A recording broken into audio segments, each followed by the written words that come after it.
Hello mes amours, aujourd'hui comme d'hab je suis trop contente de me retrouver pour une nouvelle vidéo. Et aujourd'hui on se retrouve pour un nouvel épisode du No Hashma Club. Ça fait tellement longtemps que j'ai pas fait d'épisode, j'avais juste sorti l'épisode 1 avec Binta si vous vous en rappelez. Du coup là on se retrouve pour un deuxième épisode avec mon invité surprise que vous connaissez peut-être déjà qui va me rejoindre. C'est pour ça que si vous avez un témoignage, un truc qui vous a marqué dans votre vie, ça peut être n'importe quoi, ça peut être une relation, une maladie, une rencontre, en fait ça peut être n'importe quoi, un truc qui a changé votre vie. Et si vous voulez venir le raconter et surtout me le raconter, envoyez-moi un mail à cette adresse ici, comme ça vous pouvez peut-être faire partie des prochains No Hashma Club. Voilà, aujourd'hui c'est parti pour l'épisode 2. Avant de commencer, pour ceux qui connaissent pas le concept, c'est quoi? C'est que une personne vient nous raconter son histoire sur divers sujets et voilà, on a une petite discussion par rapport à ça. C'est parti pour la vidéo, comme d'habitude pas de liker pour m'encourager. Si tu aimes le projet, si tu aimes ce genre de vidéo, like au max. Mets-moi un petit commentaire, soit pour réagir à ce qu'on dit. Si tu veux plus d'épisodes aussi, dis-le moi en commentaire, parce que pour l'instant je sais pas trop si je reprends. Est-ce que ça vous plaît, est-ce que ça vous plaît pas? Dites-moi vraiment en commentaire. Abonne-toi à ma chaîne, mets la petite cloche pour ne rien louper et être averti dès que je poste. Et c'est parti pour la vidéo. Bon, est-ce que mon invité peut se joindre à moi? Aujourd'hui on se retrouve avec Lina qui est ma pote et je lui parlais du projet. À chaque fois elle me disait tu devrais grave reprendre le projet, tu devrais grave reprendre le projet, et j'étais en mode oh je sais pas trop. Après elle m'a dit écoute, si tu reprends le projet, moi je participe. Donc aujourd'hui elle est là. Et de quoi tu vas nous parler aujourd'hui Lina? Ok, du coup moi je suis ici aujourd'hui pour vous parler du fait d'être grosse en fait, et aussi de ma perte de poids, parce que du coup j'ai perdu 40 kilos en 3 mois. Du coup voilà. Ok, donc je pense que ça va être plus facile si je te pose des questions et tu réponds, parce que je sais que toi si je te laisse répondre tu vas pas, tu préfères que je te pose des questions ou parler Non je préfère que je... Ok, déjà à quel moment t'as commencé à prendre du poids? Bah en fait faut savoir que déjà j'ai toujours eu genre 5 petits kilos en trop dans ma vie et tout. C'est pas vraiment un problème, c'était normal, mais après je me suis dit que il était temps que je me reprenne en main. Et du coup j'ai perdu beaucoup de poids. Et je suis arrivée à un poids vraiment normal et tout. J'étais bien dans mon corps, j'étais bien dans ma peau et tout. Ensuite j'ai eu des petits problèmes de santé.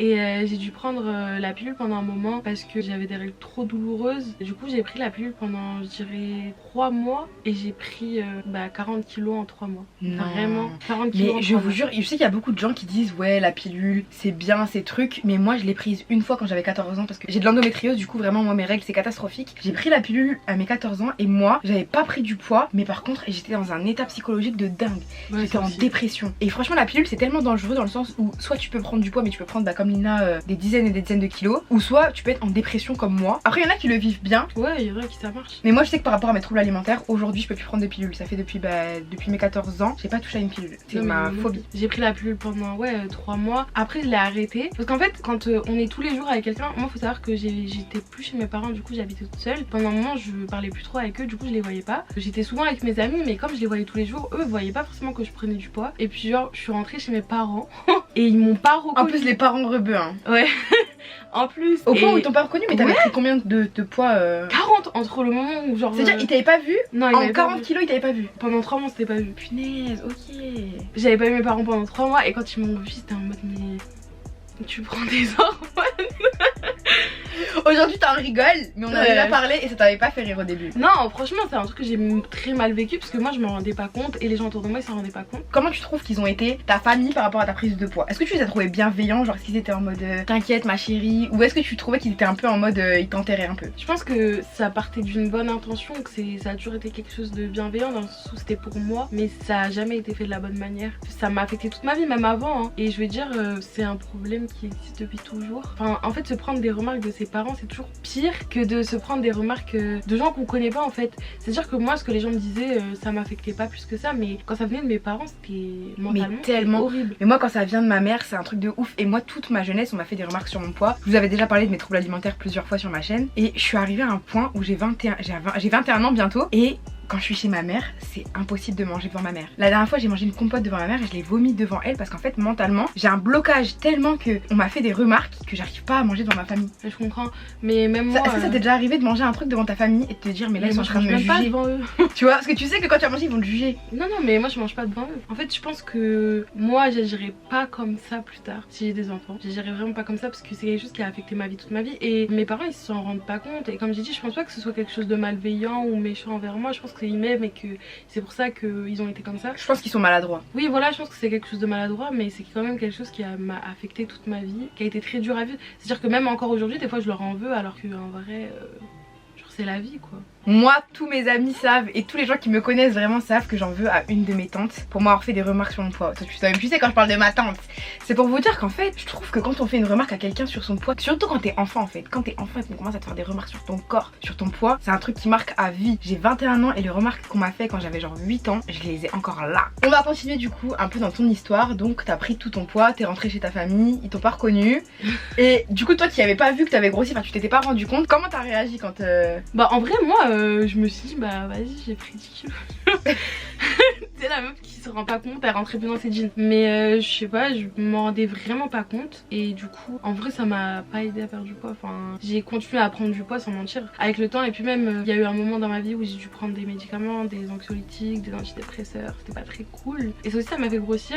Et ça c'est des choses que les médecins te disent pas forcément en fait. Que les médicaments que tu vas prendre te font grossir. Et je trouve ça horrible parce que si j'avais su, comme pour la pilule, j'aurais jamais pris la pilule, je serais restée avec mes douleurs de règles. C'est des choses qu'on omet de me dire et ça c'est horrible en fait parce que c'est après genre après avoir pris du poids que tu t'en rends compte. Et surtout que le pire dans l'histoire c'est que le poids que tu prends de manière médicamenteuse il est beaucoup trop dur à perdre. Et ça vient pas de moi hein, c'est les médecins qui m'ont dit c'est beaucoup trop dur à perdre parce que moi pendant des mois et des mois je me tuais à la salle, je mangeais super bien et tout et je perdais genre 1 kg par mois. C'est pas très encourageant en fait. Déjà autre question, avant de commencer la vidéo j'ai demandé à Lina si c'était un mot qui la dérangeait et tout.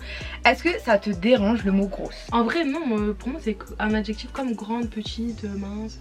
En fait ça a une connotation, pour certaines personnes c'est un peu méchant parce que ça a toujours été utilisé de manière péjorative, ouais, alors que c'est vraiment pas le cas. Enfin moi je disais que j'étais grosse. Ça t'a jamais...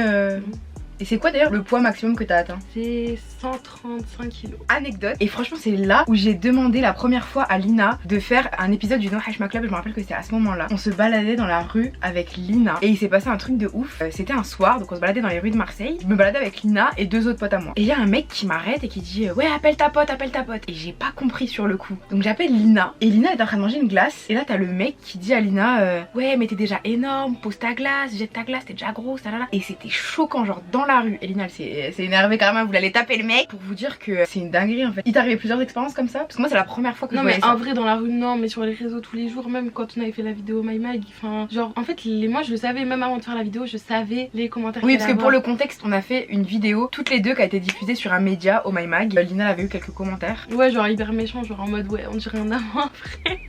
Genre un truc comme ça. Ouais elle mange beaucoup, ça se voit qu'elle mange plus ou des trucs comme ça. Mais en vrai enfin je le savais avant de faire la vidéo donc ça m'a pas plus atteint que ça. Non mais c'est pas la première fois, même des amis à moi qui savaient pourquoi j'avais pris du poids et tout, qui ont été vachement méchants derrière mon dos. Sérieux? Ouais. Ah ça je savais pas. Ça m'est arrivé plein de fois. Ou même des gens genre sur les réseaux qui étaient méchants quand je postais des photos en mode ouais elle est grosse et tout.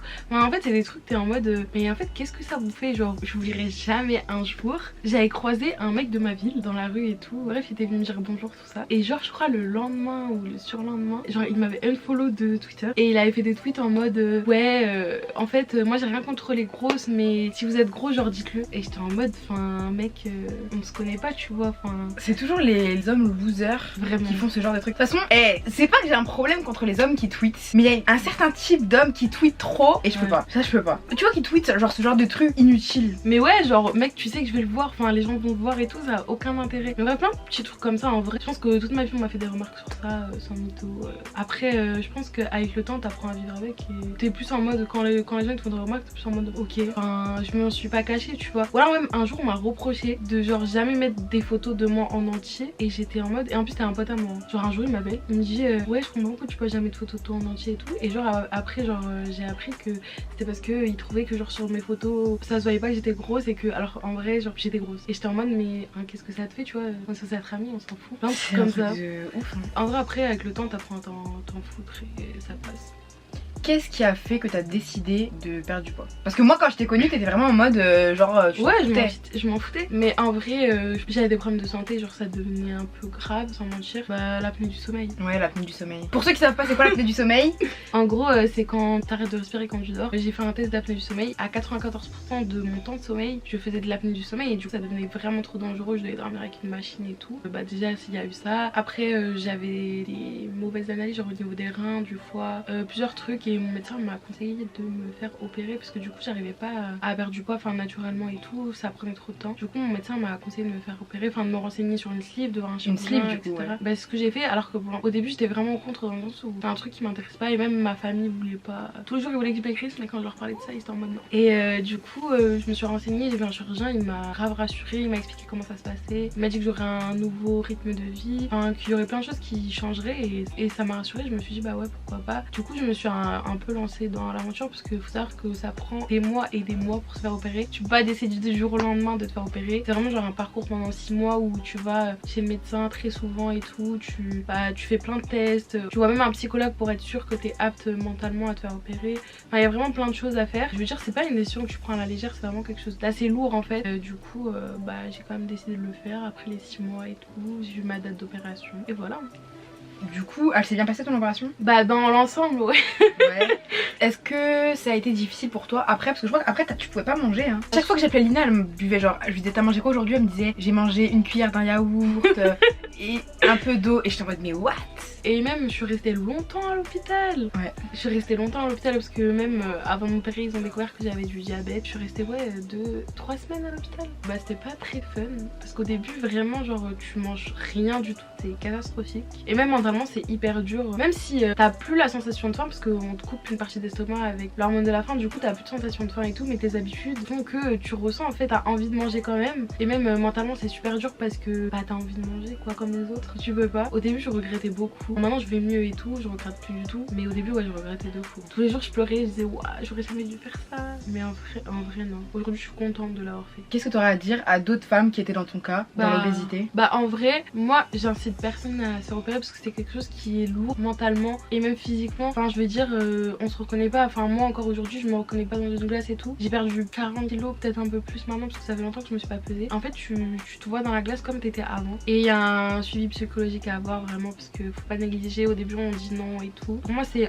une décision à pas prendre à la légère. Faut bien se renseigner, faut voir parce qu'il y a aussi, moi ça s'est bien passé mais il y a des gens avec lesquels ça se passe très mal. Enfin en fait faut vraiment voir toutes ces options. Essayez d'abord d'autres méthodes, perdre du poids. Franchement si vous êtes en bonne santé, même si vous êtes grosse, moi je vous dirais genre aimez-vous et restez comme vous êtes. Tu vois. Honnêtement, si t'avais pas eu de problème de santé, t'aurais pas fait l'opération? Non, vraiment non. Okay. Si j'avais pas eu de problème de santé, si même physiquement quand je marchais j'avais pas du mal à marcher parce qu'au bout d'un moment j'avais du mal à marcher, j'ai été très fatiguée tout le temps et tout, comme quand on était à Amsterdam j'étais tout le temps fatiguée. Si vous avez pas de problème de santé, que vous allez très bien et tout et que vous vous aimez en fait, vous vous conseillerez de rester comme vous êtes. Après si vous avez des problèmes de santé, si vous sentez mal dans votre peau, si pour vous c'est quelque chose de nécessaire et que vous n'arrivez pas à perdre du poids naturellement, bah je vous conseillerais de le faire, mais de bien vous renseigner avant parce qu'il y a plein de choses qu'on vous dit pas qui sont importantes à savoir en fait avant de se faire opérer, parce que comme j'ai dit c'est pas n'importe quoi, on vous ouvre quand même le ventre pour couper une partie de votre estomac, donc c'est pas rien. Donc je vous dirais vraiment de vous préparer psychologiquement parce que c'est pas simple au début. Après avec le temps ça va mieux, tu te sens mieux. Je pense que chaque personne a eu une expérience différente. En général vous allez mieux après, ça reste quelque chose de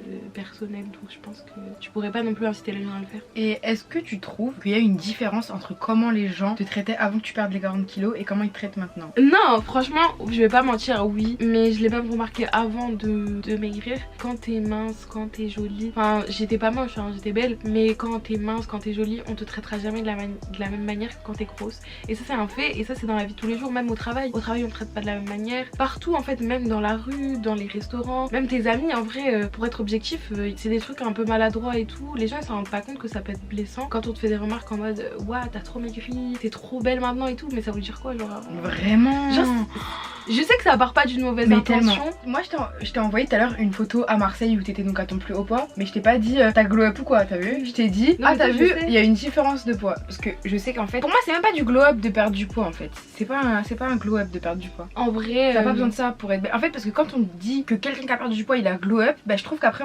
ça veut dire que nous en fait on n'est pas... Ouais en fait c'est ça, ça veut dire que moi en fait je suis toujours la même personne, enfin j'ai toujours été la même personne, c'est juste que j'ai perdu du poids, mais pour moi genre enfin ça devrait pas changer la personne que je suis. Bon bon ok je suis un peu plus mince, j'ai un visage plus fin et tout, mais enfin, en plus j'ai même pas fini de perdre mon poids, enfin ça fait 4 mois que je me suis opérée là, c'est que le début de mon parcours, donc je pense que j'ai déjà perdu 40 kilos, mais c'est rien par rapport à tout le poids qui me reste à perdre. Faut aussi savoir que ouais, les gens s'en rendent pas forcément compte, ça part d'une bonne intention mais ça reste blessant parce que je reste la même personne. Pour mon estime de moi-même, bah comme j'ai dit, moi je me vois toujours comme avant parce que je sais pas, en fait quand tu perds du poids trop rapidement, t'arrives pas à te rendre compte du changement.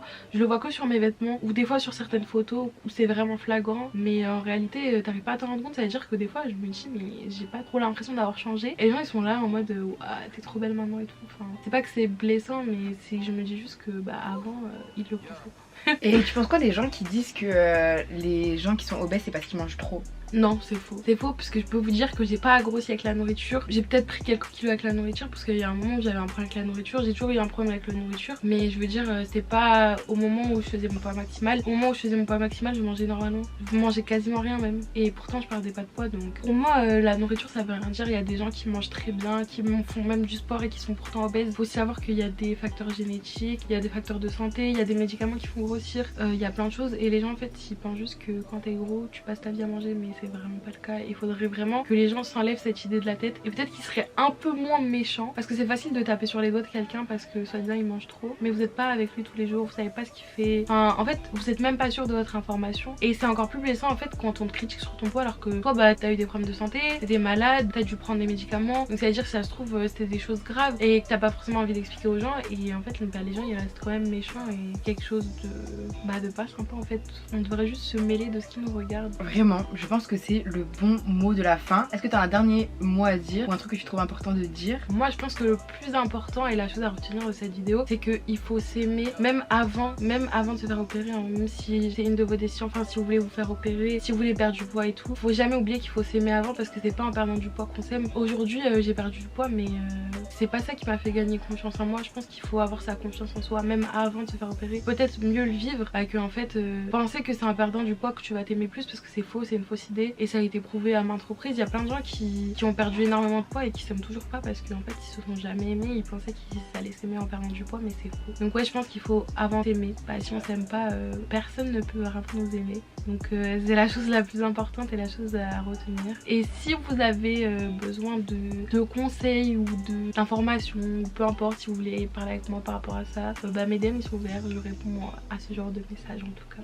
Oh mémé! Et c'est tout, moi je vous laisse. J'aurais aimé cet épisode que je trouvais important et intéressant. Si vous voulez plus d'épisodes du No Hashma Club, faites-le moi savoir en maximum aux commentaires, parce que je sais pas encore si vous en voulez ou pas, donc faites-le moi savoir au max. Si tu veux témoigner avec moi, je te mets l'adresse email encore une fois ici. Abonne-toi à ma chaîne, mets la petite cloche pour ne rien louper, like la vidéo au max et je te fais des bisous. Mouah.